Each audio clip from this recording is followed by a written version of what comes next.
Welcome to Nailed It, Behind the Build.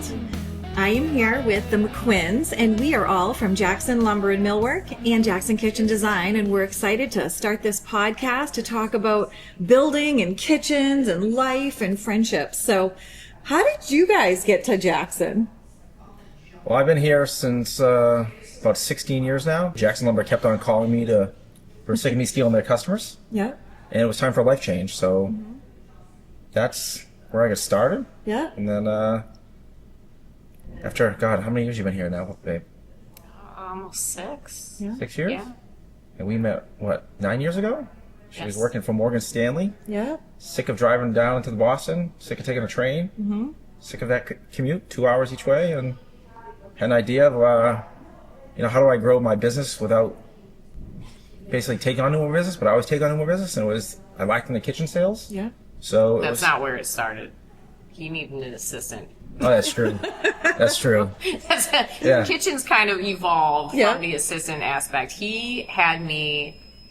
I was looking for a filler, didn't know what I wanted to do, but didn't want to leave Morgan Stanley, and it didn't work out up here, and I didn't want to commute. So he ended up creating a mini salesperson in me and just said, take my cards, drive around. If you see construction, show up and say, this is what my husband does. Yeah. So I did that for months. And then I started working. Oh, then I got hurt. Yes, then you got hurt. He tore his knee when we were skiing with our family. Yeah. And then I started working in the office and helping him measure Yeah. in job sites. Driving me around while I was Driving hobbling him. up Yes, staircases and again, crutches. I'm going to highlight I was his assistant. Yeah. And then it tapped into kitchens. We were trying to figure out how to grow his business and what was untapped Because we and, kind of really thought her being the assistant didn't make us more money, I would say. and did not make me happy. Yeah, exactly. So yeah, then just the kitchens kind of evolved out of it. Yeah.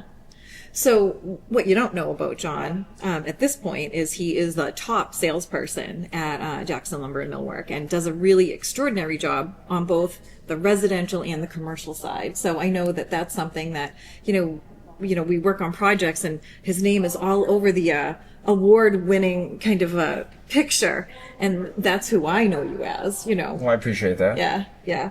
And, Nichole has so many interesting things about her. She's a mom and she is an amazing kitchen designer. So, and then when I met the two of you, I was like, this is a TV show if I've ever seen one. So, thank you for coming on this adventure. Absolutely. I think you're funny. Now, how did you guys meet? We met online. Yeah, Match.com. Yeah, some people don't like to say that, but Yeah. it's true. Yeah, we're a Match.com success story. Yeah. And I was in love with you guys as a couple from the very beginning. So Thanks. it's been great. But you also have a daughter? We have a daughter. Yeah. We have 3 children. He has 2 from his previous Yeah. marriage. Yeah. Haley and Christopher. And then we share Ophelia. She's 8. Yeah. And we also have a grandbaby, Hudson, who Haley recently got married, and he's Yeah. a little over 6 months, almost 7. Nice. So yeah, so we've got a lot. But Ophelia's with us full time, and she's the best. Yeah. How does working together help both your clients and the solutions that you're building?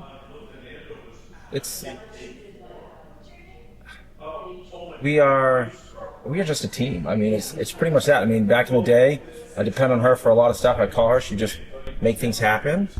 And then it's just, we have certain customers where they trust me. And when I tell them, hey, my wife's a kitchen designer, that trust is just carried on. And then she just exemplifies that trust. And when you have them buying off of both aspects of our marriage, they're never leaving. Right. Right? It's just, we create relationships. Yeah. And there's certain customers out there just getting into the business aspect real quick that they check price and they constantly check price, and I'm all set with those guys. Yeah. But when you have a relationship where we're friends, Right. it's tough to beat that. Right. And it's just, it really, really works. And just, they trust me, they trust Nichole, and just, and we trust them, and it's just it's very reciprocal. Yeah. So, Yeah. Well, a lot of times too, it won't even start out that way. Like I think both of us will obviously feel out the situation, the customer, unless it's a relationship that we've had for a while and they know what either one of us do.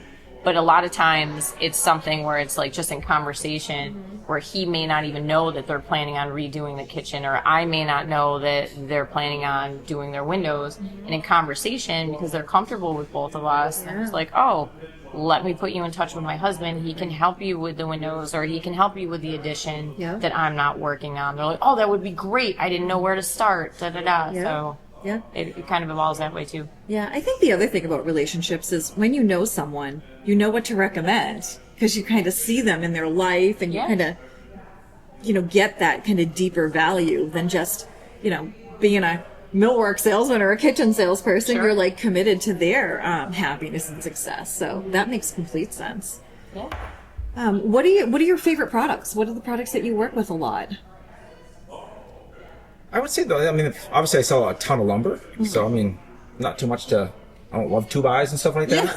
But I would say the millwork aspect of it all, when you get into just the design aspect, we get this project going on 410 Portsmouth Ave, or whatever it's called, Franklin Block. Yeah. And Congress Street, 410 Congress Street. And you get in there, and they used a different lumberyard than us to start the project off. And I walked in, and I saw that they had recessed panel doors like here in this kitchen.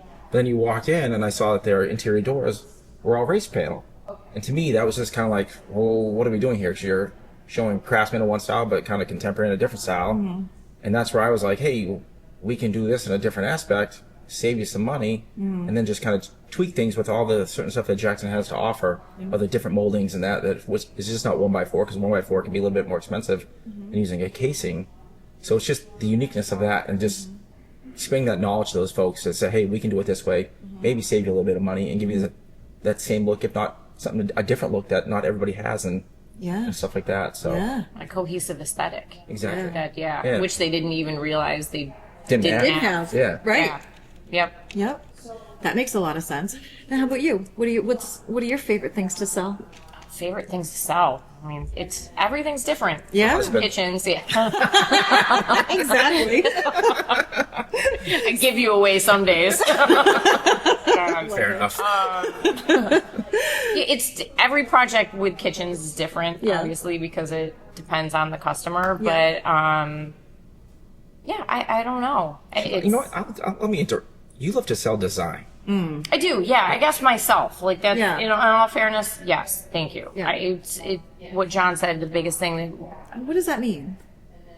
like relationship. Oh, or okay, the got it. skill that I may bring, or he or us together as a team, depending on what it is. But selling myself, like, this is why you're here, and this is why you're with me. This is why you are sitting down, and we are going to discuss it and build that trust. Yeah. Because not anybody, but obviously these cabinet lines can be purchased at other places, and there are other designers there, and I want the people to embrace me and see my value add. So I guess and that's value add's huge, because just like she said, when it comes to lumber and all that type of stuff, we all sell lumber. There's 1,000 different lumber yards out there. Yeah.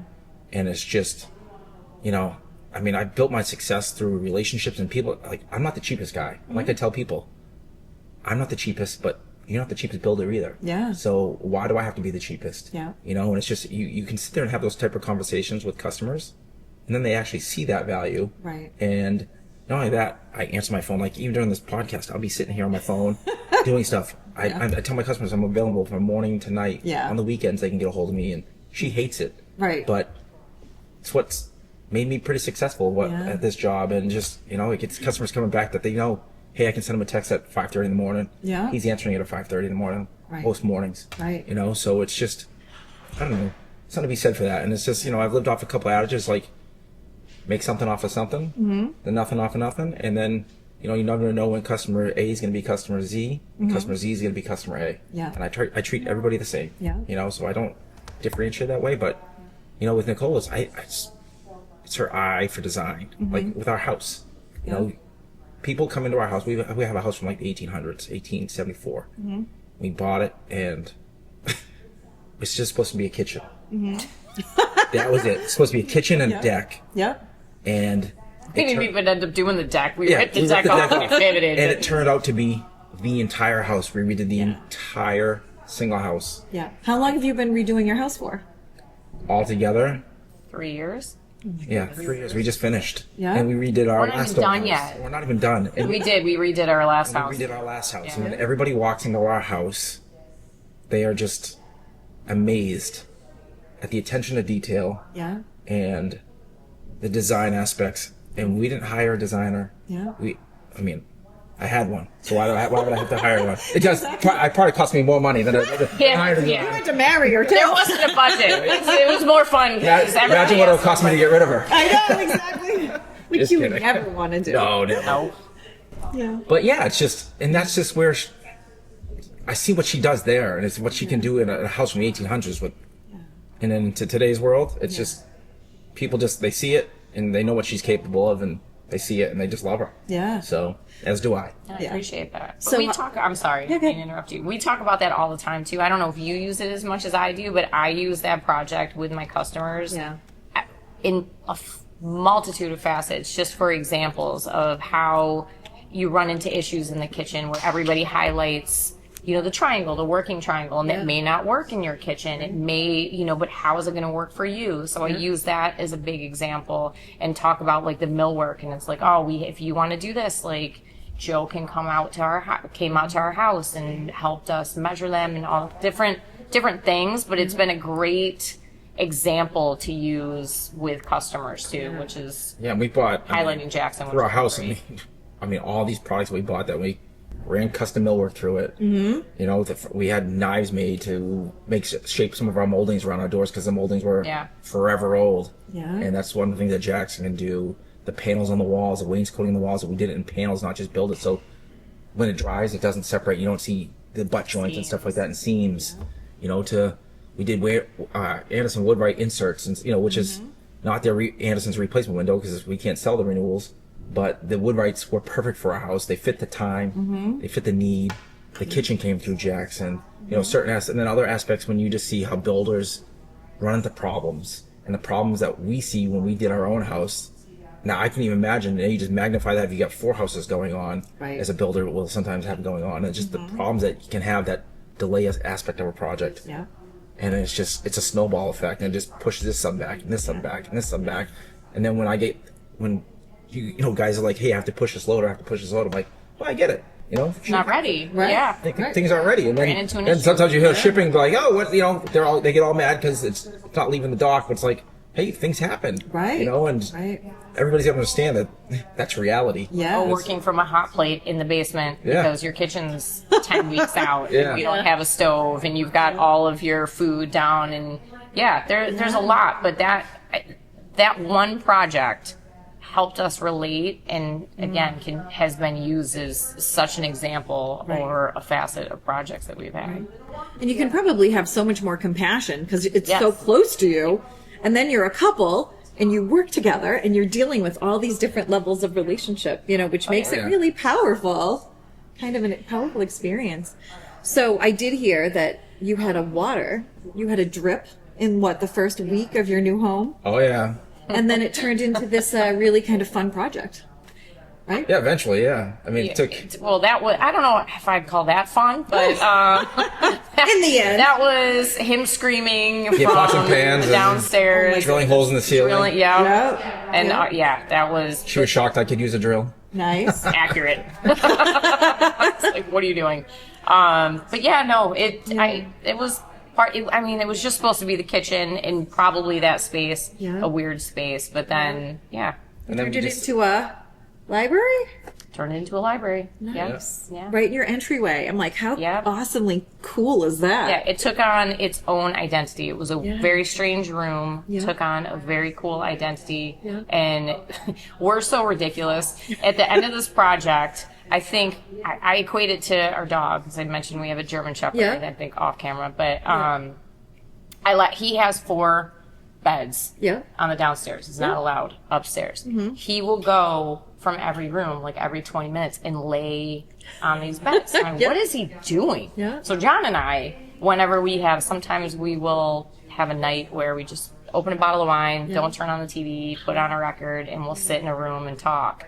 We do that. We'll sit in the dining room. We'll sit in the living room. We'll sit and we'll just move just to get different perspectives. Yeah. So the library is a very small room. Yeah. We carried 2 wingback chairs into this library and sat there and just talked. Yeah. Like probably this close. Yeah. For a solid 6 hours, but that's how cool Yeah. it ended up being. And Your dog's like, I'm going to do what they're doing. He tried to come I was in. doing what he was doing. He tried to come in. There was no room for him. Yeah. I get it now, though, how he did that. I was like, oh, we do that. You want to change it up in every room. So the cool thing about that room, too, is we made one of the passage throughs into a hidden door. Yeah. And I have a customer, his name's Vince Todd. Mm-hmm. And I walked into his shop one day. He's building boats. He builds sailboats. Yeah. So when we were doing this room, I'm like, I got a guy. Yeah. And oh my God, did he do? It's exceptional. It's ridiculous. It's exceptional. Because the doors are offset. Each thing's not right. So we made these panels, and it looks like mahogany. I mean, it's cabinet grade quality. Yeah. Well, it looks like walnut. It is mahogany, but then we stained it to look like walnut. And we went through species, but he took so much time and care. He built soffits, put lights in. It was beautiful. And we would put pocket doors on the cabinets. We put a pocket board in there because I have like this liquor shelf that goes in there that we want, just little things that I wanted and stuff like that up on the first floor. It's just, and again, just to see, it's so cool sometimes, even in our own house, to see the creativity that builders can actually do. Yeah. And what was cool about that, it's not like he wasn't just building it on site. He would take all the measurements, go to his shop, build it there, then come back here and have to put it all back together. Yeah. I mean, it was pretty impressive. Yeah. Well, and honestly, that started with the door issue, which we had doors that were supplied by Jackson, really cool doors that we've gotten a ton of. Yeah, we got through True Style. They're very unique, different, cool. They're called Vanta doors from True Style. Mm-hmm. And like nobody has these. Like no, they're cool.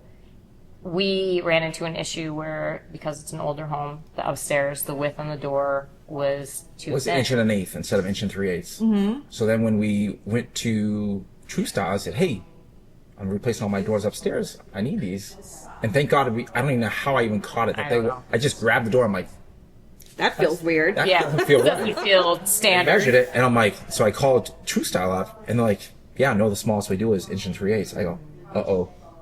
Yeah. And again, got a hold of Vince. That's where Vince came in. That's where it started. Yeah. And he did all the doors upstairs. Made the doors. Wouldn't even know. Had no idea. Yeah. And he came out, did custom measurements. We sent all the material to his shop, built the doors for us, inch and an eighth, and it's. He did the closet doors with the glass. He got antique glass. So he just a very special. And you get the hardware. And the hardware. What's the name of his company? Vince Todd. Okay. And then he works with his son. Yeah, He uses John for everything. Awesome. Yeah. How'd Right you now. find them? We just had that relationship. He was actually an older customer of Jackson Lumber. Mm-hmm. He was using Mark Vosgen. Mm-hmm. There were some issues. He went away for a few years. And then, like I was doing, I was just calling on customers. Mm-hmm. And I had the building reports. Looked them up, called them up. Mm-hmm. And he's like, yeah, I used to use Jackson. I used to use, Mark. I'm like, oh, he's retired, so he was free game. Yeah. Rest is history. Oh my gosh, that's amazing. That's amazing. And he was always like, I loved working with Jackson and this, that, and the other, and just, there was an issue or two, but bygones are bygones, and that was it. I think it's like the old adage, measure twice, cut once, right? It applies to. I feel like in that room, it was like measure like 6 times. Yeah. Cut once. Yeah. He might have cut twice. Exactly. But he didn't really highlight this point, and I will do this. He was talking about calling on the building report. Mm-hmm. He sits there, and this is why he's successful, so I'll give him some accolades. Mm-hmm. He doesn't stop. He doesn't, where you start out in sales, you'll sit there, you'll get call lists, you'll cold call, you'll drive around, hand out your card.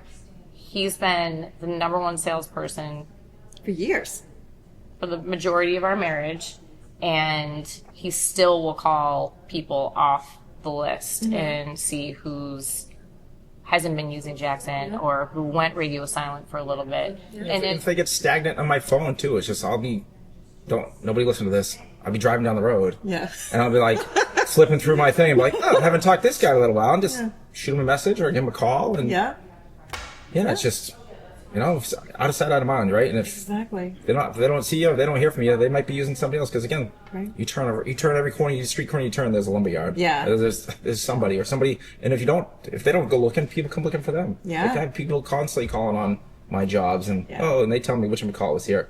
And most of the times, I'm like, that's okay. I feel pretty confident in my relationship and what we got going on. And if sometimes it happens, they'll show me a price list, and if we can do it, we do it. If we can't, we can't. Right. And that's okay. Right. You know, but people leave. But most people that leave, they come back.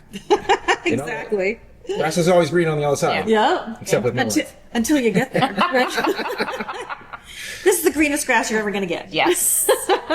Don't forget. I'll keep that one to myself.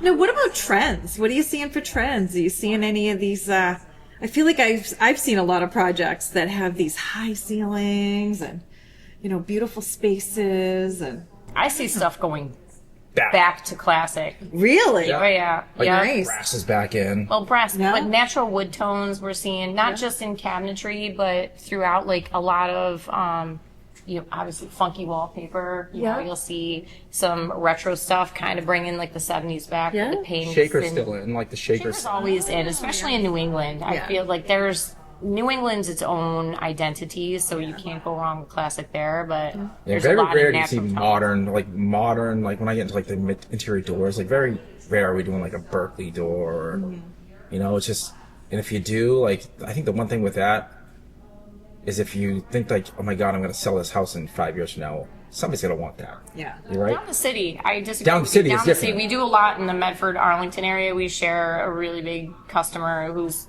style is outstanding. Fombelle Design, they do a ton with both of us, and she goes pretty modern. Yeah. Nah, but there's either other door styles that's like really, really funky, but that's not really happening. You still get the 6-panel world. You still get the 2-panel shaker, you know, the Craftsman look. It's just those 4 like the major ones when it comes to like the interior trim. I mean, a lot of people now, like when it gets to stair treads and stuff, that they want like the square edge treads. Like that's trendy right now. I mean, obviously White oak is always. White oak is. The reef. But then you have some Yes. customers that white oak's more expensive, so Right. like some customers don't want to pay that. It basically doubles your stair tread price, you know. And if people are on a budget, well, how do you cut? And that's one way. But Yeah, but then you get the aesthetic. See, I'll tag in there because I did that with a customer. It was adamant about having quarter solid white oak in the island, and I'm like, your budget bill does not allow for this. You can get that overall feel and that overall aesthetic with red oak, and we pick the correct stain. Yeah. Like there's a lot there, but natural tones, greens, earth tones. That's what I'm seeing. A lot of green. I like green. Yeah. So I'm over the gray and blue, but yeah. Yeah. Exactly. Well, good. Well, thank you for having this conversation. I look forward to many more episodes and, you know, looking to get on site, you know, go visit our vendors. Absolutely. yeah, 'cause we have some really cool projects going on. Like right now, I'm doing Animal Hospital, which is really, really cool up in Hopkinton, New Hampshire, which is a pretty sad story at the same breath. We can talk Tell about us that story. So this customer built this house for this gentleman, or remodeled the entire house. Triple Oaks Construction did it up in Hopkinton. And the guy was in there for, I don't think he even moved in and died. So then the family put up this massive place on top. It's called College Hill Road up in Hopkinton. And it's just it's gorgeous, gorgeous views. And it was like 50 or 60 acres. And these people came in, bought it, now just turned into like a horse farm and other farm. And it's just, right now they're building the huge barn out back for the animal hospital. And it's just, I've never gone into a place where I've seen horse lifts and stuff like that. And it's just really, really cool. And like I said, we got Congress Street in Portsmouth going on, really cool project. Yeah. Some of the stuff we've done with the Thirsty Moose, really, really cool. And just, you know, all of our customers down in Boston, I got some big condo buildings that are going on out in Boston. And it's just, you get out in Boston and get some really, not only that, some of the views when you walk out, some people say, like, oh, Yeah. it's worth $1,000. Just you know? different. You forget how close we are, and how different. But it's funny to see too the aesthetic evolve Yeah. in different areas. That Seacoast is one trend. The Lakes region is a different trend, and certain products fit in different areas too. So it's just, it's really cool when you get to use different products in different areas, and you don't, you know, you may only sell that product once a year, but then when you see the finished product, you're like, oh, that's really cool. That was perfect. You know, it fits. It fits. You know, Yeah. but it wouldn't fit. It doesn't definitely fit. Doesn't fit everywhere. Right. So Right. Awesome. Well, we have many more episodes to come. So thank you so much for joining us with Nailed It. And we are excited to continue to share the Jackson Lumber and Millwork and the Jackson Kitchen Design family with you. So join us again.